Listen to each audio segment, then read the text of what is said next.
vocês hoje. O pastor Vinícius pediu para avisar, infelizmente ele não pôde estar aqui nesse culto. Ele está numa reunião lá em São Paulo com pastores de todo o Brasil. E aí ele não conseguiu, ele teve que viajar hoje. Ele até queria ter ido na segunda-feira, mas a gente acabou organizando essa passagem para ele ir somente hoje. Então ele está em viagem. Eu acredito que na quinta-feira ele estará de volta. Pediu para avisar também que nessa semana, como ele tinha avisado antes, nós começamos a nossa semana de consagração do mês. Não sei se os irmãos lembram, que todo mês agora, na primeira semana, de terça a quinta-feira, nós estaremos orando aqui no prédio, das 6h30 às 7h30 da manhã. E na quinta-feira, nós encerraremos essa semana com uma vigília à noite, aqui no prédio também, a partir das 20 horas. Amém? Então, nós vamos estar soltando a arte no Instagram da igreja essa semana. Então, fique atento e se organize para estar com a gente nesses dias.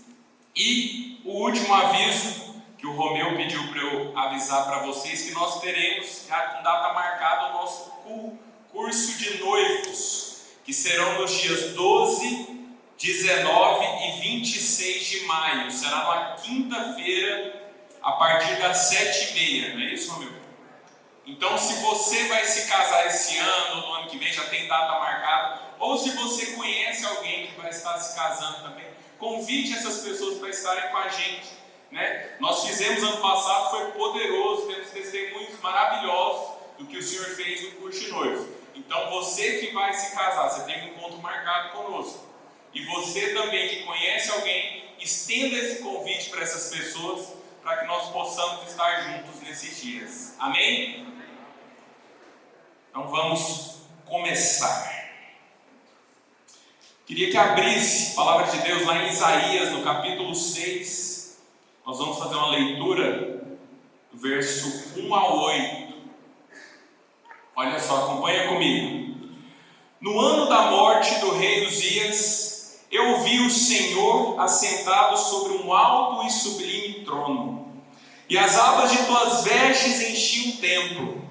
Serafins estavam por cima dele, cada um tinha 6 asas, com 2 cobriam o rosto, com 2 cobriam os seus pés, e com 2 voavam. E clamavam uns aos outros, dizendo: Santo, Santo, Santo é o Senhor dos exércitos.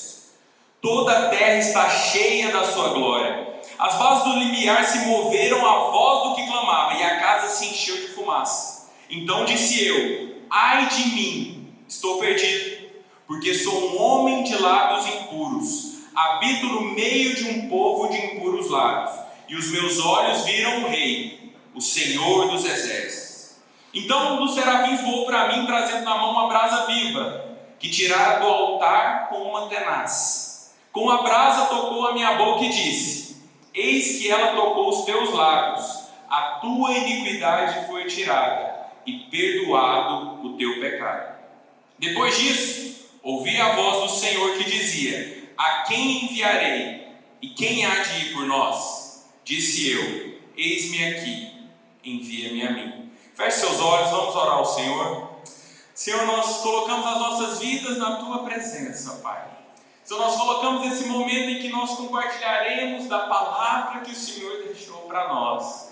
Senhor, da mesma forma que Isaías retrata aqui, que ele teve uma experiência, que ele viu o Senhor, Pai, não nos deixe sair daqui da mesma forma, Pai. Que a Tua palavra seja revelada aos nossos corações essa noite. Em nome de Jesus. Amém, irmãos? Antes de partir para os pontos da palavra, queria contextualizar. O pastor Vinícius comentou comigo na quarta-feira que haveria essa possibilidade de eu estar compartilhando com os irmãos hoje. E aí, no momento em que ele me deu essa notícia, por mais que eu achasse que não poderia acontecer, porque eu achei que a gente ia organizar ele e acabar estando aqui. Mas eu comecei a orar ao Senhor. Eu falei: Senhor, eu preciso de uma palavra para domingo. Eu preciso de uma palavra. E aí, na quinta-feira, nós fizemos a nossa reunião de GR, que acontece lá na minha casa, toda quinta-feira às 8 horas.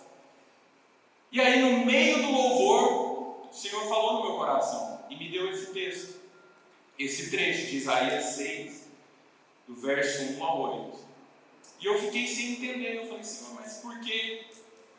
E hoje eu tenho uma notícia para te falar. Hoje, enquanto eu preparava a palavra, eu tive a convicção que esse era o texto que o Senhor queria que eu compartilhasse hoje. Porque de todas as vezes que eu tive a oportunidade de compartilhar, eu nunca vivi uma experiência tão forte com o Senhor como hoje. Então eu quero que você abra o seu coração, porque o Senhor, Ele te trouxe aqui hoje para te marcar, para dividir a sua história, para marcar a sua existência. Acredite em mim, a palavra do Senhor ela é afiada, ela é como faca de 2 gumes. Então acredite nisso, abra o seu coração para receber da palavra do Senhor hoje, amém? Contextualizando essa passagem de Isaías, primeiro eu queria falar a respeito dele. O próprio nome de Isaías já fala muita coisa a respeito dele. Isaías significa Deus é a minha salvação. Isaías foi o maior dos profetas messiânicos, foi o maior profeta que falou a respeito da vinda do Messias antes dele vir. Ele também foi o maior livro do Antigo Testamento. Ele profetizou no Reino do Sul, que é chamado de Judá, mas especificamente em Jerusalém, onde ele nasceu e foi criado. O profeta Isaías, nesse contexto, que ele estava lançando essa profecia, que ele estava vivendo essa experiência, ele estava enfrentando uma das maiores crises que ele poderia enfrentar. Quantos aqui passam por problemas? Quantos aqui passam por crises, uma atrás da outra? E isso é uma coisa natural, isso é uma coisa que vai acontecer na nossa existência. Os problemas são algo totalmente ligado à nossa existência. Só que Isaías, ele estava passando por uma crise nesse momento, não era uma crise simplesmente pessoal, como muitos de nós passamos. Ele estava sendo responsável, estava no meio de uma crise nacional. Ele era um instrumento de Deus em uma nação, ou seja, ele tinha esse peso e essa responsabilidade de ser a boca de Deus de toda uma nação. E o que aconteceu? O que estava acontecendo com essa nação? Ela estava totalmente devastada. E eu vou citar 5 pontos do porquê que essa nação estava devastada nesse momento. Para a gente entender o porquê disso, nós vamos para o versículo 1, em que ele começa falando do ano da morte do rei Uzias. Por que Isaías citou o rei Uzias? Quem é o rei Uzias? O que aconteceu? O rei Uzias ele foi levantado rei do reino de Judá aos 16 anos. E ele governou por 52 anos. E ele foi um rei muito vitorioso. Ele foi um rei próspero. Ele foi um rei que montou um dos mais fortes e aguerridos exércitos do reino de Judá. Teve muitas vitórias, reconquistou territórios antes tomados. Ele era respeitado dentro e fora de Judá. E o ponto principal do rei Uzias, ele era temente a Deus. Este era o rei Uzias. E aí, o que aconteceu? O rei Uzias morreu. E aí, o reino de Judá teve uma transição a partir dessa crise que aconteceu no reino de Judá. Irmãos, a gente tem que entender que as crises, elas acontecem por motivos específicos. A crise vem sempre nas nossas vidas para ser um divisor de águas, para mudar a nossa história, para mudar a nossa situação. Não adianta a gente achar que o Senhor ele vai nos transformar simplesmente fazendo aquilo que nos agrada. O Senhor, ele sabe que no mundo nós passaremos por aflições, mas nós temos bom ânimo porque Ele venceu o mundo, amém? Então, as crises e os problemas, elas são inevitáveis, mas a partir do momento que a gente consegue enxergar a crise como uma oportunidade de mudar a nossa história, aí nós somos transformados. Então, tem um trecho de uma antiga canção que um televangelista americano cantava, que fala o seguinte: Ele lavou os meus olhos com lágrimas, para que eu possa ver. Vou repetir: Ele lavou os meus olhos com lágrimas, para que eu possa ver. Muitas vezes, as crises nas nossas vidas, os problemas, ele vem cheio de lágrimas nos nossos olhos. Ele enche os nossos olhos de lágrimas. Mas cabe a nós não parar na lágrima. Nós temos que limpar as lágrimas e aí, a partir disso, começar a enxergar aquilo que o Senhor faz através de cada situação, através de cada crise. Vocês vão entender um pouco para frente o que eu estou falando. Então, voltando para o reino de Judá, o reino de Judá ele estava em meio a 5 crises. 5 crises. Primeira, havia uma crise de política interna. Ou seja, o que aconteceu? O rei Uzias morreu. E aí, os sucessores que vieram após o rei Uzias foram sucessores muito mal preparados, foram sucessores muito mal intencionados. Por exemplo, depois de Uzias veio Acás, veio Manassés. Através desses, a idolatria, a promiscuidade, a perversidade, a criminalidade e até a apostasia religiosa entrou no reino de Judá. E aí, com essa crise de política interna, ocasionou uma crise de política externa. Ou seja, o reino de Judá ele ficou internamente enfraquecido. E aí, os reinos em volta perceberam. Falou, Judá ele está fraco, está com um monte de problema. O que nós vamos fazer? Invadir. Então Deus levantou o Reazim, rei da Síria, e Pega, rei de Israel, para se levantar contra Judá. E aí Judá ficou oprimida. O que Judá fez? Foi buscar ajuda. Buscou ajuda na Síria. Buscou ajuda. Aí, quando buscou ajuda na Síria, teve que se submeter politicamente. Houve cobrança exagerada de impostos. E aí a Síria percebeu a fragilidade, decidiu tomar Judá também. Vou fazer um panorama bem rápido, acompanha comigo. E aí, depois que a Síria decidiu tomar Judá, Judá foi pedir ajuda para o Egito. Ou seja, Judá, a partir do momento que Uzias morreu, estava sob domínio de um império estrangeiro. Com isso, crise política interna, crise política externa, o que acontece? Crise econômica.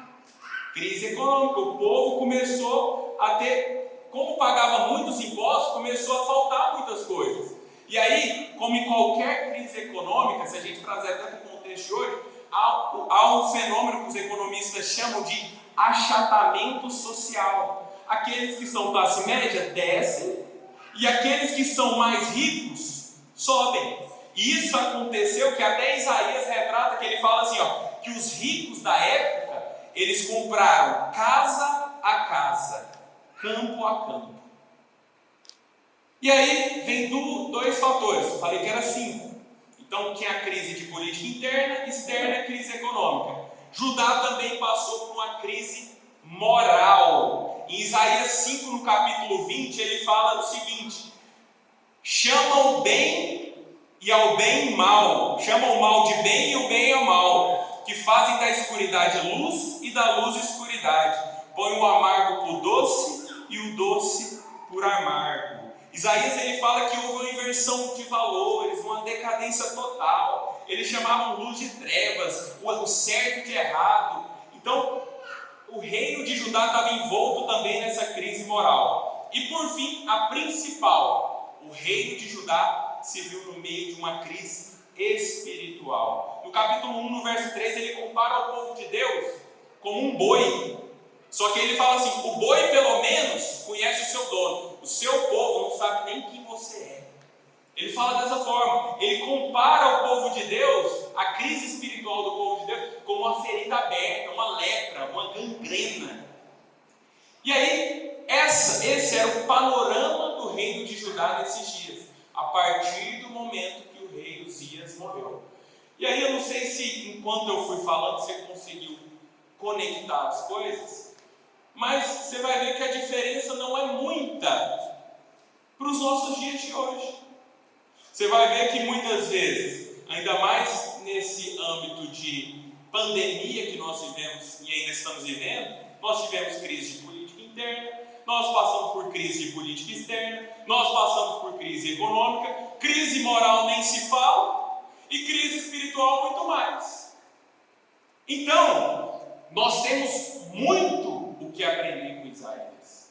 Nós temos muito o que aprender com a reação de Isaías mediante a cada um desses fatores.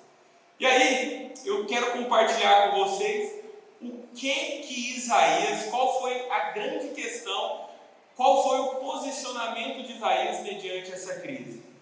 Porque a partir desse momento, dessa posição de Isaías teve uma experiência grandiosa com o Senhor. E a partir dessa experiência grandiosa que ele teve com o Senhor, ele mudou a sua compreensão a respeito das coisas. Ele mudou a forma de falar, ele mudou a forma de entender o que acontece. E eu quero te convidar hoje, a ter essa experiência com o Senhor hoje, a mudar a sua compreensão. E o que eu falo não é simplesmente do milagre da salvação, porque Isaías aqui já era um profeta de Deus. Um exemplo parecido com o que Isaías viveu, que eu gosto de comparar bastante, é o que Jó viveu. Jó, no capítulo 1, no verso 1, a palavra de Deus fala que ele era um homem íntegro, reto e temente a Deus. No verso 8, o próprio Senhor, quando está falando com Satanás, ele fala: observaste meu servo Jó. Então Jó já era um servo de Deus, ele era íntegro e reto, mas depois de toda crise que Jó passa, ele tem uma experiência que muda a sua percepção. Lógico que não foi só apenas uma experiência. Jó, ele passou por todo um processo, mas tem uma experiência chave que eu gosto de comentar, que se você pegar a partir do capítulo, se eu não me engano, 38 até o 41, o Senhor, ele fala com Jó diretamente através do redemoinho. Não sei se os irmãos lembram. Se você tiver curiosidade, depois você para lá e olha. Então, o próprio Deus, essa manifestação de Deus, a teologia chama de teofania. O próprio Deus aparece para Jó e fala com ele, e fala puras verdades, e fala a verdade, porque Jó, em alguns momentos, estava falando a respeito de Deus de uma maneira errada. E o próprio Senhor, através de um redemoinho, ele fala com Jó e tem uma experiência com ele. E aí o que acontece? A experiência de Jó gera uma compreensão nova. E Jó chega ao tão célebre versículo que ele fala em Jó 42, 5. Eu te conhecia só de ouvir falar, mas agora os meus olhos te veem. Você vê que Jó era reto, Jó era íntegro, mas ele teve uma experiência que ele falou: olha, por mais que eu te servisse, eu estava servindo um Deus que eu só conhecia de ouvir falar. Hoje os meus olhos te veem. Em nome de Jesus, irmãos, eu quero profetizar sobre a vida de vocês, que a cada dia vocês vão desfrutar de um relacionamento íntimo com o Senhor, que a cada dia vocês vão desfrutar de uma intimidade tamanha, que o Senhor revelará os segredos do coração dele para vocês, e nunca vocês chegarão a falar que eu conheço um Deus só que eu ouvi falar, porque vocês verão o Senhor todos os dias. Amém? Então, no verso 1, trazendo para a resposta de Isaías, a primeira coisa que nós vamos aprender com Isaías hoje, para que nós tenhamos essa experiência com o Senhor, é o que ele fala no verso 1. Eu vi o Senhor assentado sobre um alto e sublime trono, e as abas das suas vestes enchiam o templo. Irmãos, não sei para vocês, não sei se às vezes a gente lê de maneira rápida, mas hoje eu meditando nesse verso, eu fiquei imaginando a sensação de Isaías, tendo essa visão gloriosa do seu Deus, do nosso Senhor, assentado no trono, e as abas de suas vestes enchiam o templo. E é engraçado que o contexto ele começa falando, o rei no ano da morte do rei Uzias. E aí no ano da morte do rei Uzias, ou seja, no ano em que o rei terreno Se foi, Isaías tem uma visão do Rei Supremo. Então é poderoso essa visão de Isaías. Então, a partir do momento em que nós deparamos com a crise, com um problema, nós temos que responder igual Isaías fez. Nós, no dia da crise, nós olhamos para cima. Repete assim comigo: no dia da crise, eu olho para cima. Então Isaías, ele olhou e viu Deus, o nosso Pai, assentado sobre um alto trono. O que isso quer dizer? Quer dizer que o nosso Senhor, ele governa a história. A nossa história, aquilo que o Ranieri até falou na passagem, nada pega Deus de surpresa. Não adianta você achar, nós vivemos em uma geração em que o mundo tenta de alguma forma relativizar tudo que existe, e até as coisas de Deus. Então, muitas vezes esses dias eu estava escutando que tem uma nova vertente religiosa crescendo, que é o chamado teísmo aberto. Ou seja, a pessoa crê em Deus, mas crê numa certa humanidade de Deus, que Deus não é onipotente, não é onipresente, não é onisciente. Isso é uma mentira. Não existe isso. Não existe você achar, não, Deus ele está no controle de quase tudo. Não, Deus ele governa a nossa história. Nós vivemos em uma geração que tenta relativizar isso, mas saiba disso, o Senhor governa a nossa história. Saiba disso, o Senhor governa a sua história. Eu não sei o que você tem passado, eu não sei aquilo que te trouxe aqui. Eu sei de uma coisa, o Senhor te trouxe aqui, mas eu não sei aquilo que tem afligido o seu coração. Mas saiba de uma coisa, o Senhor me trouxe aqui para te falar que Ele está no controle da sua história. Ele já viu tudo, Ele já viu o começo e já viu o fim. Deus ele não está preso ao nosso espaço temporal.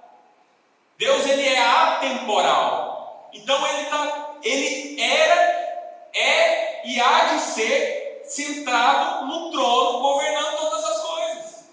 Tenha essa convicção. Quando a circunstância ruim vier, você saiba, a primeira coisa, eu olho para cima e sei, o Senhor está no controle.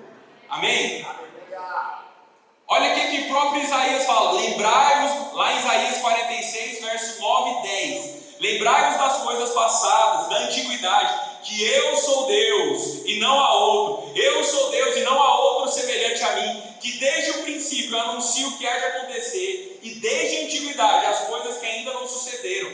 Que digo, meu conselho permanecerá de pé, farei toda a minha vontade. Eu gosto do Salmo 29, que fala assim: ouve-se a voz do Senhor sobre as águas, troveja o Deus da glória, o Senhor está sobre as muitas águas, a voz do Senhor é poderosa, a voz do Senhor é cheia de majestade, a voz do Senhor quebra os cedros, Ele os faz saltar como um bezerro, a voz do Senhor despede chamas de fogo, a voz do Senhor faz tremer o deserto, a voz do Senhor faz dar cria as corças e desnuda os bosques, e no seu templo tudo diz glória. O Senhor preside os dilúvios como rei. O Senhor presidirá para sempre. O Senhor dá força ao seu povo. O Senhor abençoa com paz o seu povo.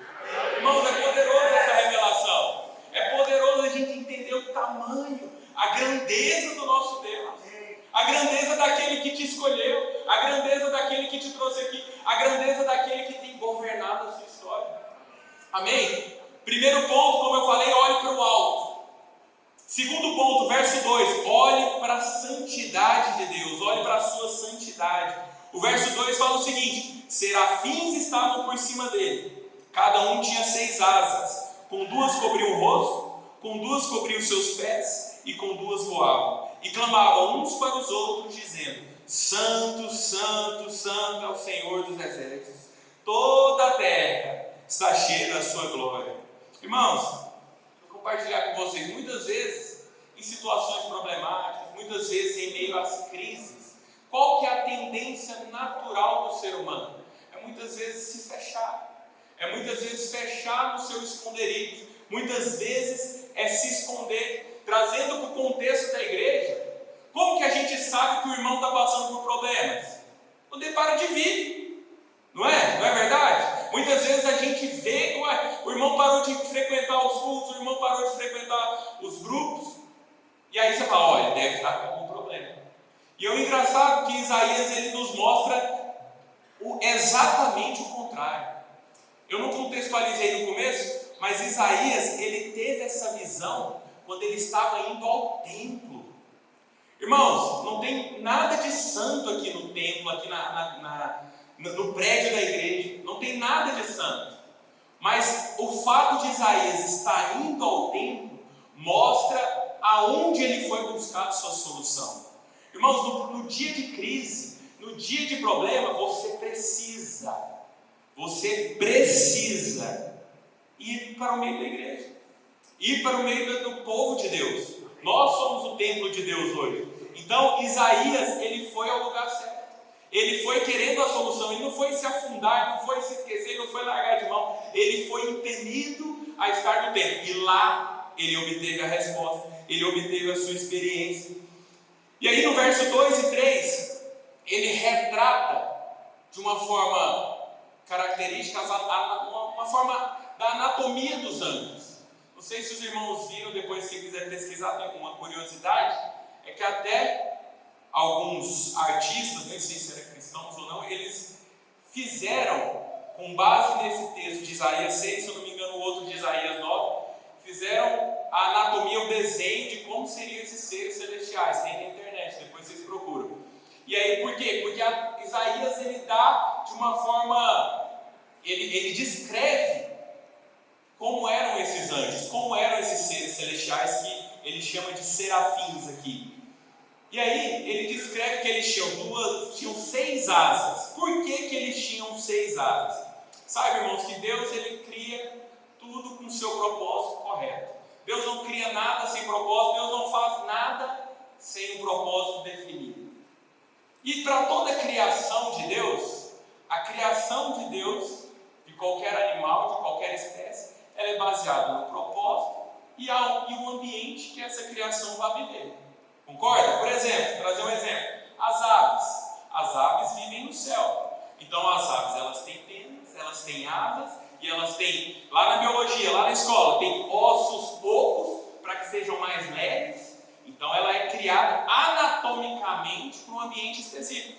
Trazendo para os peixes são criados para viver dentro d'água. Então os peixes possuem nadadeiras, possuem as brancas que possibilitam eles respirar dentro d'água. Então o peixe ele é feito anatomicamente para viver dentro d'água. Por que os anjos foram feitos dessa forma?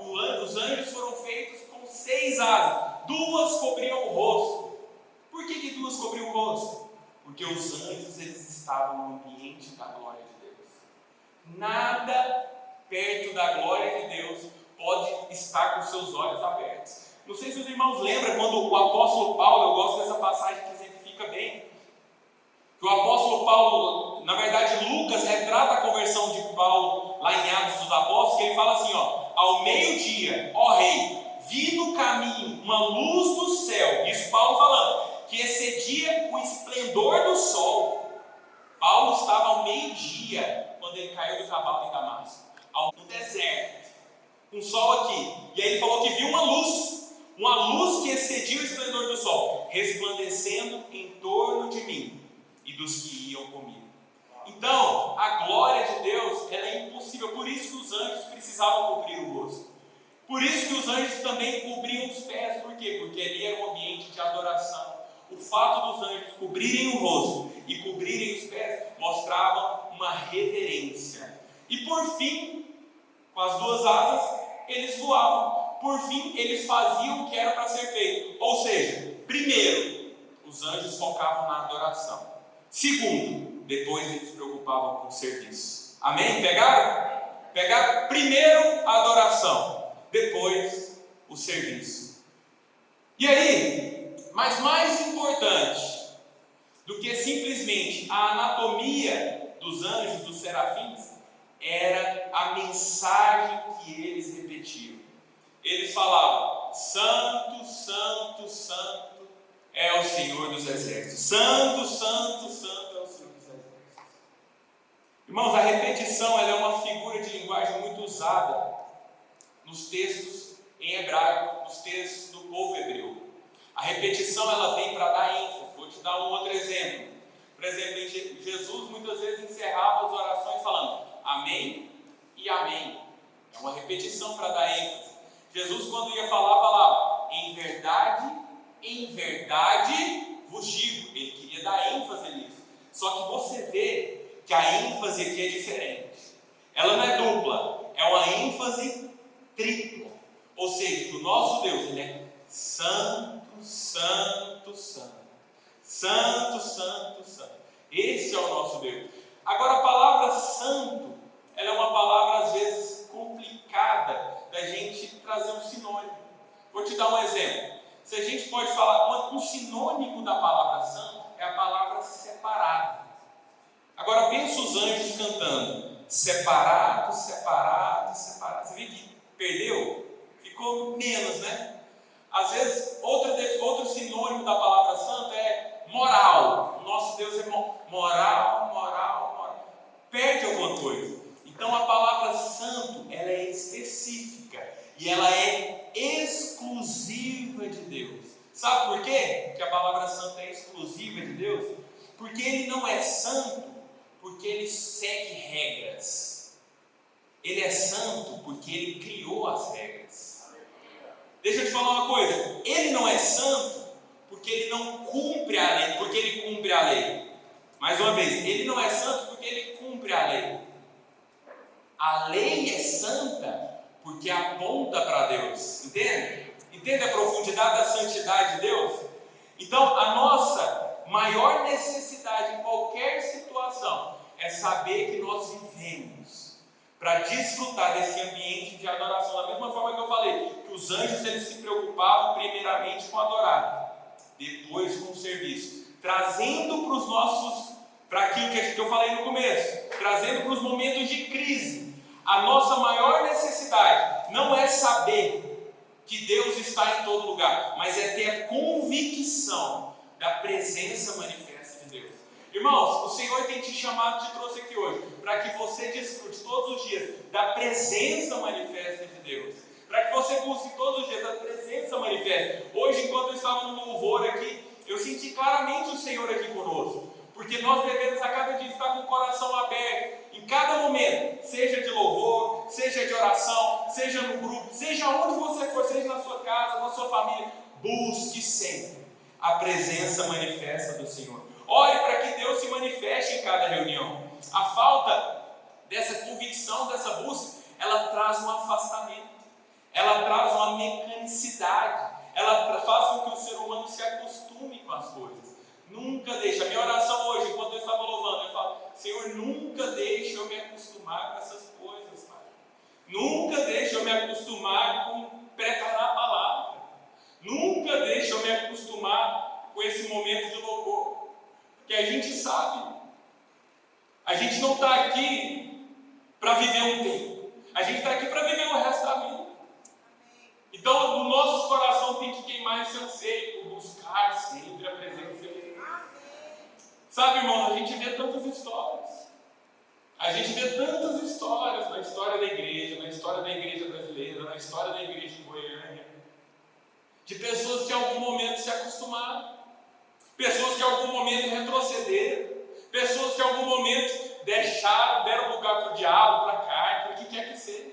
Irmãos, a maior segurança que nós podemos ter é estar imerso na presença de Deus.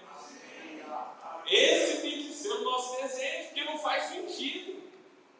Não faz sentido a gente estar aqui orando, adorando Deus, se não for para desfrutar da presença, se não for para desfrutar dessa intimidade. Se nós, para pensar, se nós que somos humanos, nós não temos coragem de contar segredo para pessoas que não são íntimas, quanto mais Deus. Irmãos, desfrutem da intimidade com o Senhor. Busque a intimidade com o Senhor. Busque todos os dias. Acredite em mim, o Senhor, Ele te trouxe aqui porque Ele quer a cada dia intensificar esse relacionamento com você. Amém? E aí, partindo para o terceiro ponto. Primeiro ponto, olhe para o alto. Segundo ponto, olhe para a santidade de Deus. E como consequência desse segundo ponto, tem uma coisa que é inevitável, que muitas vezes é facilmente diagnosticada no meio cristão, no meio evangélico brasileiro. Porque a partir do momento que você anda e anseia pela presença, que busca o Senhor, há uma sensação, a partir do momento que você se depara com a santidade de Deus, acontece um fenômeno, que é o que? O Senhor, Ele te leva ao arrependimento, Ele te leva à constrição, e foi o que aconteceu com Isaías. Então a falta de convicção de pecado, de quebrantamento, a falta do entendimento, é justamente a falta do entendimento da santidade de Deus, de que o Deus que está aqui presente no nosso meio, Ele é santo, santo, santo. Então essa falta de convicção do pecado é simplesmente a falta do entendimento da santidade de Deus. E aí está o ponto-chave.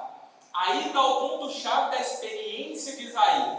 A partir do momento que ele viu que o Senhor estava no trono, governando, e a partir do momento que ele viu a grandeza e a santidade de Deus, houve um romper na vida de Isaías. E eu vou te mostrar. Abre para mim, em Isaías, no capítulo 5. Vou só mostrar alguns pontos do verso 20 ao 22. O capítulo 5 de Isaías é o capítulo dos ais de Isaías. O que significa esse ais? Tem um teólogo que fala, que ele consegue exemplificar bem, que essa expressão ai do povo hebreu era uma expressão tão forte, que o sentimento dessa expressão era como se fosse o sentimento de uma morte do filho único. Era uma expressão muito forte. E esse ai também, ele era o contrário daquilo que Jesus fala nas bem-aventuranças no Sermão do Monte. Então, quando ele fala bem-aventurado, o contrário de bem-aventurado, que significa mais que alegre, mais que próspero, é essa expressão ai. Por todo o capítulo 5 de Isaías, Isaías está como uma metralhadora assim, para o povo de Israel, desferindo esses ais. Ai, ai, ai, ai dos que agitam casa a casa, ai dos que se levantam pela manhã e seguem a bebedice e continuam até a noite. Ai dos que puxam para si a iniquidade com corda de injustiça. Ai dos que chamam o bem ao mal e o mal de bem. Ai dos que são sábios aos seus próprios olhos e prudentes ao seu próprio conceito. Ai dos que são heróis para beber vinho e valentes para misturar bebida forte. Então Isaías está desferindo os ais. Ele era o profeta da nação. Ele estava falando alguma coisa de errado? Não. Ele estava falando coisas certas. Ele estava falando aquilo que estava no coração dele e aquilo que as pessoas estavam fazendo errado. Só que aí acontece o fenômeno. Isaías, ele vê Deus no trono. Isaías, ele vê e tem assim uma visão clara da santidade de Deus. E aí, o que acontece com Isaías? Verso 5. Então disse eu, ai de mim, estou perdido, que sou homem de lábios impuros, habito no meio de um povo de impuros lábios, e os meus olhos viram o Senhor dos Exércitos. Irmãos, é muito profunda essa experiência que Isaías teve. Isaías, ele saiu de um condenador da lei para uma experiência, uma constrição de arrependimento. Ele partiu, sabe assim, irmãos, quando a gente está imerso na presença, a gente tem a convicção da santidade de Deus, a gente não tem tempo para ficar olhando para o lado, a gente não tem tempo para ver o que está acontecendo ao nosso redor, a gente não tem tempo para ficar preocupado com circunstância alguma. Trazendo para o aspecto central da palavra que eu tenho falado aqui, por qualquer problema que seja, por qualquer circunstância, quando nós estamos na presença de Deus, a circunstância, ela inverte a prioridade. Ela já não é mais a mesma. Agora, trazendo para uma vida cristã, irmãos, aquele que está imerso na presença de Deus, ele não tem tempo de tirar o cisco do olho do irmão. Sabe por quê? Porque ele enxerga a trave no dele. Irmãos, isso é poderoso. Por isso que nós vemos uma geração que muitas vezes se denomina cristã, mas que não busca e não tem essa revelação de arrependimento. Irmãos, quanto maior o ego, menor a presença. Quanto mais a exaltação própria, menor a presença Quanto mais as estrelas brilham, menos o sol da justiça está aparecendo. Você já viu estrela mirar de dia? Não faz sentido.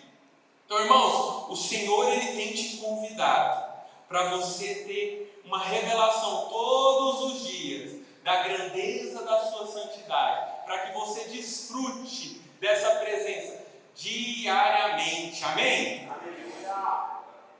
Até o momento em que ele tem a visão da santidade de Deus, ele só conseguia ver essa própria santidade. Então, aí o que acontece? A partir daí, gera uma consequência. Isaías ele tem uma experiência que só viria a ser consumada com a vinda de Jesus. Muitas vezes as pessoas acham que a graça de Deus ela está presente somente no Novo Testamento.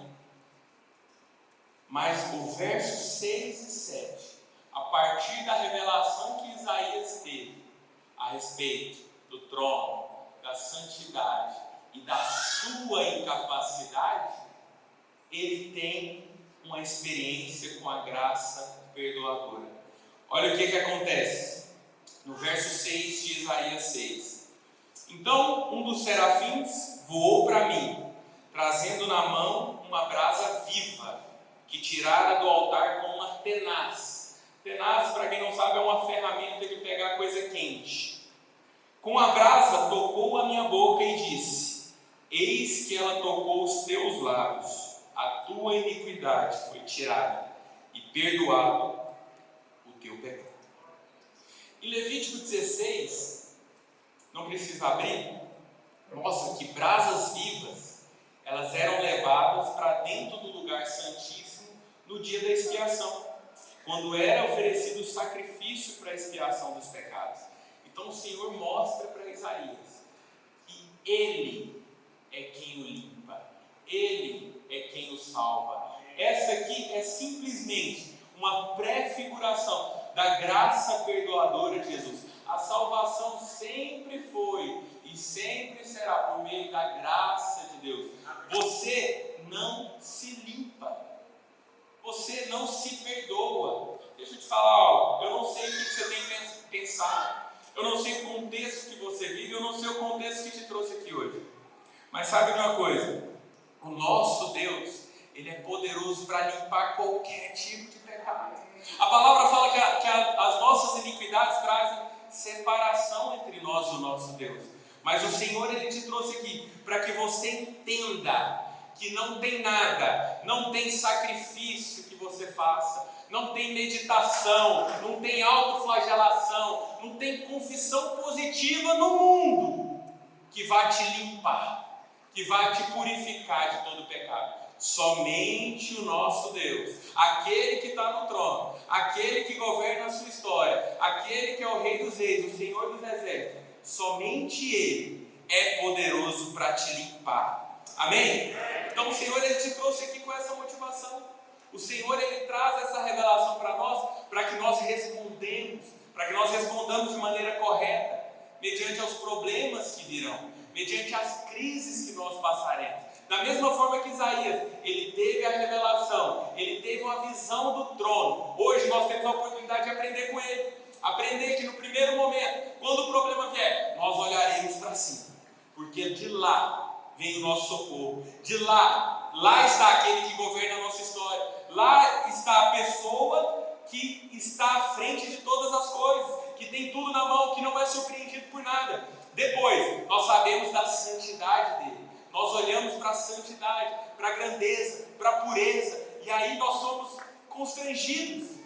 Nós olhamos para nós mesmos, olhamos para dentro e vemos que nós somos incapazes, que nós não temos nada de valor se não for Ele nas nossas vidas. De nada vale, nada faz sentido. E a partir desse momento, Isaías, ele começa a ajustar a prioridade, ajustar aquilo que realmente faz sentido. E eu quero te convidar para que você tenha essa experiência hoje. Então, primeiro ponto, olhe para cima. Fala comigo, olhe para cima. Segundo ponto, olhe para a santidade de Deus. Terceiro ponto, olhe para dentro. E quarto ponto, olhe para fora. Queria chamar o time de adoração. Pode subir. E aí, depois de toda essa experiência que eu te falei, Isaías, ele teve a sua concepção totalmente transformada. Da mesma forma que Jó, ele teve uma experiência depois de ser salvo, depois de ser já servo de Deus, ele conheceu o próprio Deus de maneira íntima. Isaías também. E aí, a partir do momento que o Senhor restaurou Isaías, aí o Senhor fala para ele: depois disso, ouvi a voz do Senhor que dizia: a quem enviarei? E quem há de ir por nós? Disse eu: eis-me aqui, envia-me a mim. No verso 8. Irmãos, antes do envio vem a restauração. O Senhor, ele só envia depois que nós somos restaurados. Por isso eu te convido, depois de você olhar para cima mediante o problema, depois de você olhar para a santidade de Deus, depois de olhar para dentro de você, eu te convido a olhar para fora. Na visão da nossa igreja, a gente fala que nós cremos na influência que nós podemos exercer na nossa sociedade através do poder do Espírito. Irmãos, o mundo tem muitas necessidades. O mundo tem diversas necessidades. O mundo está perdido. Mas eu te falo uma coisa: Deus, que está sentado no trono, na sua soberania, Ele resolveu atender as necessidades do mundo de uma forma: através da igreja dele. Irmãos, saiba disso, e com muita responsabilidade, mas saiba disso: nós somos a resposta de Deus para o mundo, para as necessidades. Olha para a pessoa do seu lado e fala: você é a resposta de Deus para o nosso mundo. Nós seremos a resposta de Deus. Nós temos que entender, e isso nos leva a ter uma responsabilidade maior, nos leva a nos precaver, a buscar sempre estar munidos da presença dele, a estar sempre íntimos daquilo que o Senhor quer fazer. O chamado de Deus não é simplesmente para pessoas específicas. Esse envio de Isaías não foi para um povo específico, não foi simplesmente para uma pessoa específica. O Senhor nos deixa essa palavra para nos encorajar. Porque se eu chegar aqui e falar para você: não, o Senhor chama, mas chama pessoas específicas, eu estaria sendo clerical. Eu estaria falando que existem pessoas que estão mais próximas de Deus, ou que poderiam exercer uma função de ponte para Deus, mas só existe um mediador entre Deus e o homem, somente Ele, somente Jesus. Então, tenha essa convicção que esse chamado é para você. Então, antes de tudo, preocupe com a sua restauração, preocupe com a presença dele no seu dia a dia, preocupe com a presença dele no seu devocional, preocupe com a vida, porque o Senhor, Ele tem te chamado. O Senhor te trouxe aqui porque Ele tem um chamado específico para você. Ele tem um propósito específico. Irmãos, o chamado de Deus é muito amplo.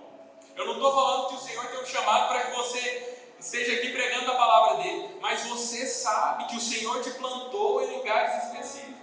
Você sabe que tem pessoas que somente você tem acesso, que eu não tenho acesso, que o pastor Vinícius não tem acesso. O Senhor te plantou de maneira estratégica naquele lugar. Então, que você possa ter essa disposição. Irmãos, nós vivemos uma geração muito imediatista. Nós vivemos uma geração que quer pular o processo. Note que Isaías, para ser restaurado, ele passou por um processo. Então, a gente tem que entender que o Senhor, ele tem que trabalhar nas nossas vidas, e o processo, ele culmina num propósito. E aí, por outro lado, nós temos uma geração evangélica brasileira que ele está preocupado apenas com a restauração e esquece do envio. Irmãos, eu estava lendo uma estatística que é triste, dói até falar isso, mas fala que 95% dos crentes nunca levaram uma pessoa para Jesus. Irmãos, isso é grave. Isso é triste. Irmãos, se eu tenho algo que mudou a minha vida, que mudou a minha história, que através disso eu posso ver o mundo de uma forma diferente, por que eu vou guardar só para mim? Algo que mudou a minha história, algo que me fez entender o porquê, o propósito de todas as coisas. Então não faz sentido. O Senhor tem nos chamado para que nós respondamos o chamado dele para as nossas vidas. Irmãos, nós temos que entender, e olhando, quando eu te convido para olhar para fora, a gente tem que diagnosticar o mundo que a gente vive. Hoje, nós vivemos uma geração que é muito mais preocupada com o exterior do que com o interior. Hoje, essa palavra que eu trouxe para vocês, cujo título da mensagem vai ser "Para onde olhar?", em momento algum eu falei algum ponto exterior.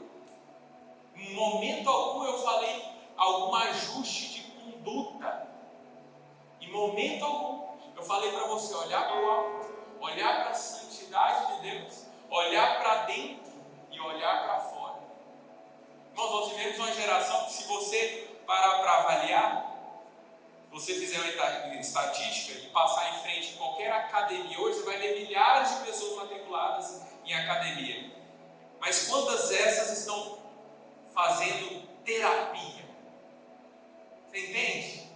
Você entende que a geração hoje ela é muito preocupada com o exterior, mas se esquece daquilo que está aqui dentro? Então eu quero te convidar hoje a você voltar para o seu interior, voltar para a essência, voltar para aquilo que realmente faz sentido. Esse é o poder de Deus nas nossas vidas. E eu guardei uma coisa para o final, que para mim foi algo que me chamou a atenção enquanto eu estava estudando. Não sei se os irmãos perceberam no começo, falei que o fenômeno que aconteceu com Jó, Deus se manifestar através do redemoinho de vento e falar com ele, era uma teofania, ou seja, uma manifestação de Deus. E aí, essa visão de Isaías, ela é mais incrível. Porque Isaías, como profeta messiânico, ele não teve uma teofania, simplesmente, de Deus. Isaías, antes de seu tempo, ele teve a oportunidade de ver o nosso futuro. Irmãos, Isaías, antes do seu tempo, ele teve a oportunidade de ver o próprio Cristo. Sabe com base no que eu falei isso em João 12:41? Fala o seguinte: Isaías disse isso porque viu a sua glória, e aí falou dele. Em Apocalipse 4, depois você vai abrir lá e vai ver que o retrato do trono é exatamente a visão de Isaías. Isaías, ele viu o próprio Cristo, o nosso Salvador, antes mesmo dele vir ao mundo. Isaías foi extremamente agraciado, mas aonde que eu quero chegar com isso? Irmãos, nós já temos a imagem de Cristo. Nós vivemos em um momento em que Cristo já veio.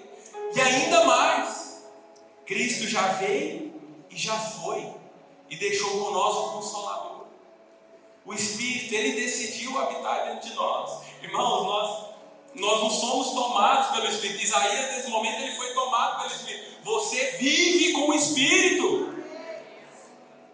Você entende a oportunidade que nós temos? Na época de Isaías, o Espírito vinha e o Espírito ia. Não sabia quando isso ia acontecer. Hoje nós temos o Espírito Santo morando dentro de nós. Com base nesse entendimento, eu queria que você fechasse seus olhos, ficasse de pé no seu lugar. Ficasse de pé, depois fechar seus olhos. Não, perigoso cair.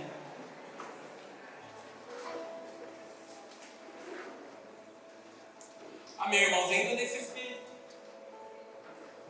Eu queria te convidar a fechar seus olhos agora. Eu queria fazer dois apelos, duas situações. Eu não sei o contexto de cada um que está aqui, mas o primeiro contexto é que, se você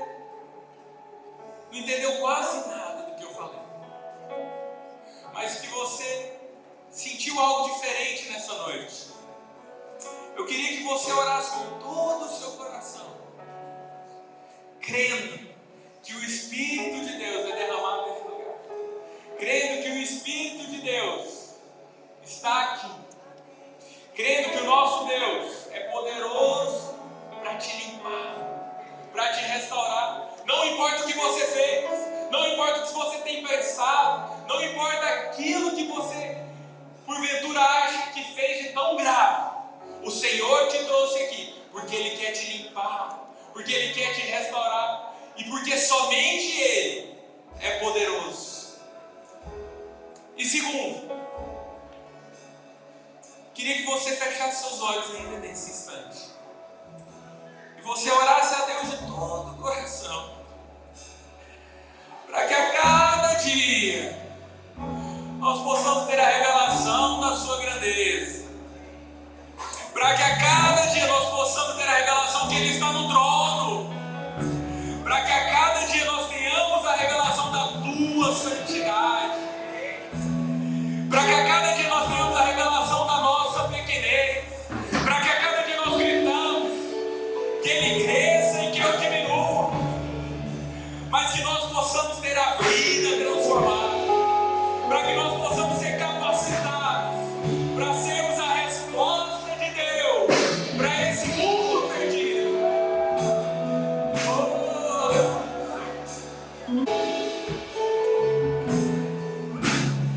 Irmãos, como eu te falei, aqui nós temos uma visão de Isaías, do nosso Cristo. Com base nisso, eu fui impelido ao capítulo 1, verso 1 de João. Porque a partir do momento que nós temos a revelação que Deus está no trono, nós temos a revelação da grandeza de Deus, nós temos a revelação da sua santidade, nós temos a revelação da nossa pequenez. Esse trecho do verso 1 até o 14, ele resume o Evangelho de Deus. Por isso que lá em João 1 fala: no princípio era o Verbo, e o Verbo estava com Deus, e o Verbo era Deus. Ele estava no princípio com Deus. Todas as coisas foram feitas por intermédio dele, e sem ele nada do que foi feito se fez. A vida estava nele, e a vida era a luz dos homens. A luz, ela resplandece nas trevas, e as trevas não prevaleceram contra ela. Houve um homem enviado por Deus, cujo nome era João. Este veio como testemunho para que testificasse a respeito da luz, a fim de todos virem a crer por intermédio dele. Ele, João, não era a luz, mas veio para que testificasse da luz, a saber, a verdadeira luz que vinda ao mundo, ilumina todo homem. O verbo ele estava no mundo, mas o mundo foi feito por intermédio dele, mas o mundo não o conheceu. Ele veio para o que era seu, e os seus não o receberam. Agora vem a boa notícia nossa. Mas a todos quanto receberam, deu-lhes o poder de serem feitos filhos de Deus, a saber, que creem no seu nome, os quais não nasceram do sangue, não nasceram da vontade da carne, não nasceram da vontade do homem, mas da vontade de Deus. E o Verbo se fez carne, habitou entre nós, cheio de graça e de verdade, e vimos a sua glória como do unigênito do Pai. Aleluia, exalte o Senhor agora, aplauda o Senhor, pelo amor de Deus.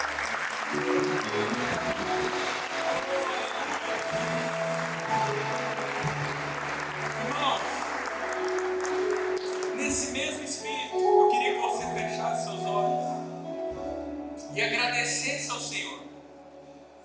Porque hoje o Espírito ele não está disponível para o povo, ele está disponível para nós.